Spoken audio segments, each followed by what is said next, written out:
Բուհերի ընդունելության միասնական քննությունների երկրորդ փուլի հայտագրման գործընթացն ավարտին է մոտենում, մայիսի 10-ը վերջին օրն է։ Բոլոր դիմորդները պարտադիր պետք է նշեն բուհը, մասնագիտությունը, իսկ եթե ցանկանում են հանձնել նաև ներբուհական քննություններ, ապա պետք է նշեն նաև այդ քննությունները։ Գնահատման և թեստավորման կենտրոնի փոխտնօրենի դիտարկմամբ դիմորդների թիվը օրեցօր ավելանում է։ Եթե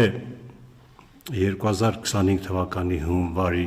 մենք ունեցել ենք 11608 դիմորդ, ապա այսօր արդեն ունենք 12820 դիմորդ եւ սա փոփոխական է, ամեն րոպե, ամեն վայրկյան փոխվում է թիվը։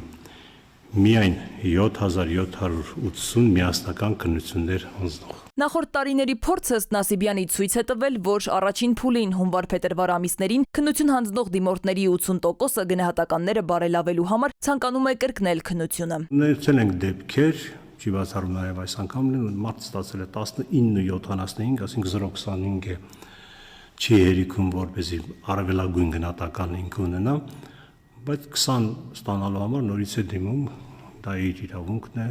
մենք պարտավոր ենք կազմակերպել այդ քննությունը։ Նասիբյանը հորդորում է բոլոր դիմորդներին, ծնողներին ուշադիր լինել եւ բաց չթողնել հայտագրման գործընթացը։ Այս փուլում դիմորդը պարտավոր է հայտագրել բուհն ու մասնագիտությունը, այլապես դուրս կմնա մրցույթից, անգամ բարձր գնահատականների դեպքում։ 24 ժամյա ռեժիմով իրենք կարող են անընդհատ փոխել իրենց բուհը, մասնագիտությունը, նույնիսկ առարկաները։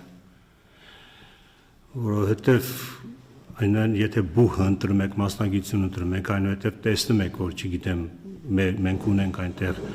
դիմորդների մասնագիտությունների շարժը, եթե տեսնում եք շարժում ինչ որ խնդիրներ կան, դուք կարող եք փոխել մասնագիտությունը, շատ հեշտությամբ նույն ձևով կարելի է փոխել,